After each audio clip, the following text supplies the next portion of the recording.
Win on Sunday, Sales on Monday. C'est exactement dans cet état d'esprit-là, et depuis les années 60, que les constructeurs se sont vus faire des autos cool qui couraient le week-end pour qu'elles soient vendues le lundi en concession. Et nous allons parler de ça avec cet Alfa Romeo qui revit ses heures de gloire comme en BTCC en Angleterre.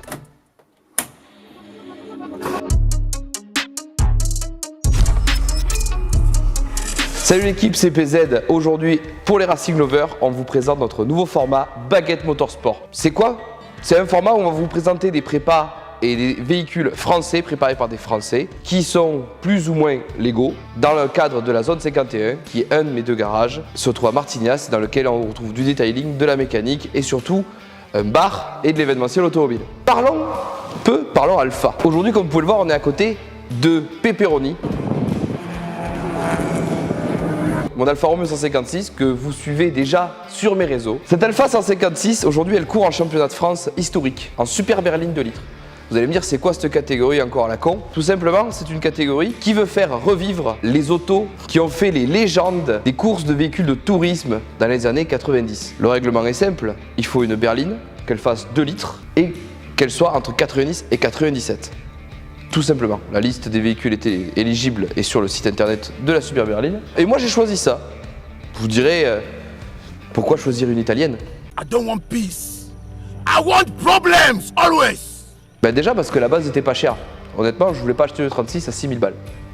Clairement, j'ai acheté cette auto 2500 balles, première main, un petit papy lyonnais. Incroyable l'histoire, vous me direz. Mais ce qui est rigolo, c'est qu'elle était entretenue par un mécano et qu'elle était en très sale état quand je l'ai récupérée. Soi-disant, c'était un spécialiste Alfa Romeo, la distribution était décalée.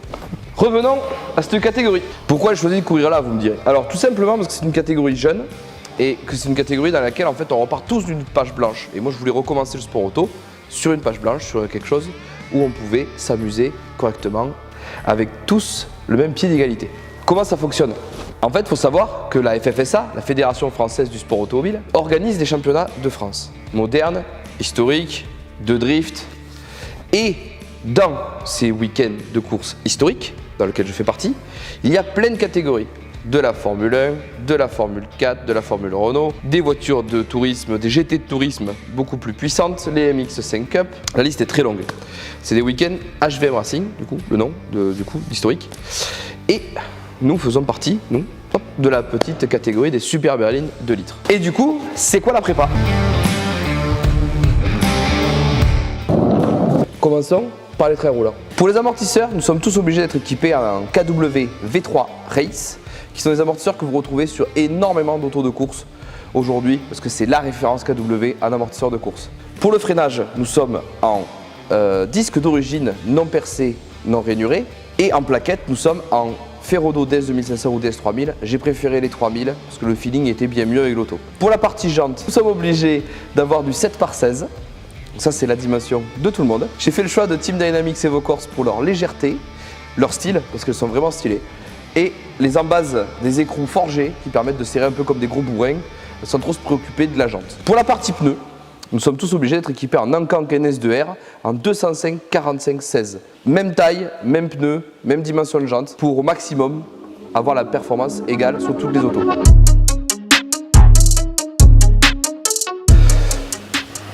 Parlons style, parlons tuning. Sur cette voiture, et comme toutes les autres, on n'a pas le droit de faire de modification de la carrosserie ainsi que du kit aéro. Vous me direz, oui, mais ce qui faisait un peu les voitures du BTCC, machin et tout, oui, mais si on commence à mettre des ailerons comme ça gros, avec le peu de chevaux qu'on a, les lignes droites, ça va être interminable, clairement. Donc, nous avons juste le droit d'avoir des modifications qui existaient à l'origine sur les autos. Moi, j'avais le petit aileron.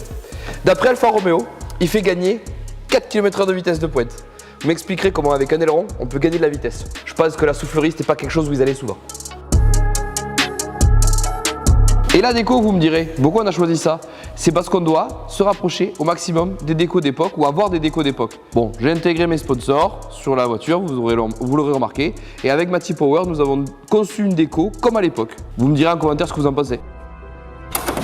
Il a un gros machin qui brille relié à tout plein de boyaux et tuyaux en tire-bouchon et ce zinzin rouge. Oh, la vache, il a aussi un truc bidule chouette qui claque. Et oui, mais PZ, tu as dit qu'il n'y avait pas de puissance. Mais en effet, Jamy, il n'y a pas de puissance sur la voiture. On est à un moteur d'origine avec aucune modification possible.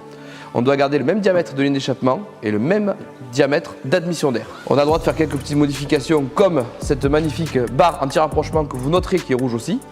Et on a modifié la boîte à air qu'on a le droit pour rester en diamètre d'origine avec une écope qui vient dans le pare-choc et la ligne d'échappement en inox en supprimant le catalyseur pour un petit peu libérer le son et un petit peu la puissance de cette auto.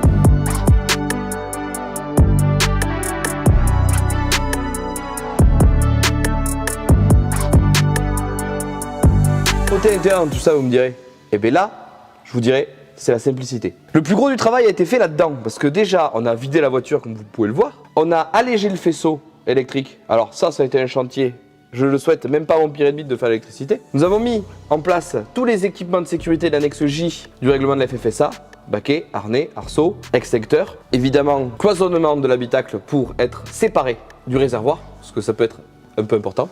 Nous avons installé aussi des manos et une platine pour le démarrage de la voiture parce qu'il faut supprimer tout ce qui va être verrouillage de la colonne de direction. Dans le règlement, il faut absolument garder un aspect d'origine du tableau de bord. Il faut alléger au maximum la voiture, mais faire quelque chose de stylé. Vous remarquerez que la voiture elle n'est pas encore terminée. J'ai fait la demi-saison avec. L'arceau est pas peint, les portes sont pas peintes. L'intérieur a été peint à l'arrache, mais c'est vrai qu'on a préféré d'abord avoir une voiture qui roulait qu'une voiture qui était jolie à l'intérieur. Parce que des fois aussi la beauté intérieure, bah ça compte pas, c'est quand même mieux qu'elle soit belle à l'extérieur. Il faut qu'elle sache utiliser ses arguments. Pour les baquets, nous avons opté pour des Sparco, parce que c'est l'Italie.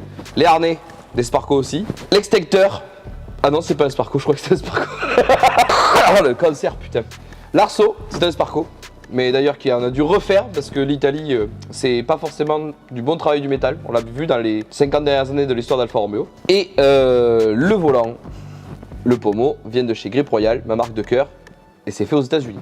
Dans cet habitacle, vous retrouverez ici une plaque de lest. Non pas qu'elle vienne de Pologne, mais cette plaque permet de mettre des poids sur la voiture pour que le premier, le deuxième et le troisième soient chargés en poids dégressif, se voient retirer les poids lors d'une contre-performance. C'était une règle que vous aviez déjà à l'époque en BTCC et qui court en super berline pour éviter que ce soit le même qui gagne tous les week-ends. Mais je pense que si vous êtes encore là au niveau du watch time, c'est surtout pour entendre ce magnifique 4 cylindres 2 litres avec 8 bougies. Et oui, c'est une belle connerie de la part d'Alfa Romeo qui a été repris par les Américains après, qui est une mauvaise idée. N'ayez pas 8 bougies sur un 4 cylindres et 8 bougies sur un V8.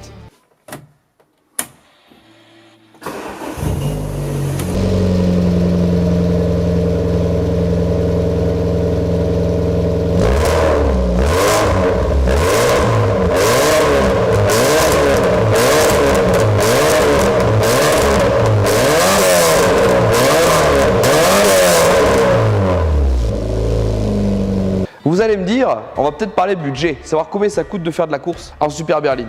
Faut savoir que c'est l'une des catégories les moins chères de France. On a aujourd'hui une auto de base qui va coûter dans les 2500 €, une prépa qui peut aller de 10 à 15 000 € suivant si vous le faites vous-même et suivant les pièces que vous mettrez sur la voiture. Ensuite, vous avez une licence à payer, à peu près 500 € par an. L'équipement qui va vous coûter à peu près 1500 € qui vous fera 5 ans parce qu'il y a une date de péremption sur de l'équipement de sécurité qui est le casque, la combinaison, tous les sous-vêtements inifugés, les gants, les bottes, le HANS qui est un système qui vous retient les cervicales en cas de choc, qui est obligatoire aujourd'hui en championnat de France. Aussi, vous vous doutez bien, l'engagement, le carburant, les pneus, les freins, tout ça, grosso modo, par week-end de course, vous coûtera entre 2000 et 3000 €. Vous me direz, c'est colossal. Oui, mais c'est pour ça que nous avons besoin de sponsors que vous trouvez sur la voiture. Et pour cette année 2024, nous sommes encore disponibles pour recevoir votre marque, votre entreprise sur la voiture. Donc n'hésitez pas à m'envoyer un mail à pz.garage33@gmail.com que vous voyez s'afficher ici pour, si vous êtes intéressé, faire une aventure humaine avec nous. Il y aura des rétributions sur vos sponsorings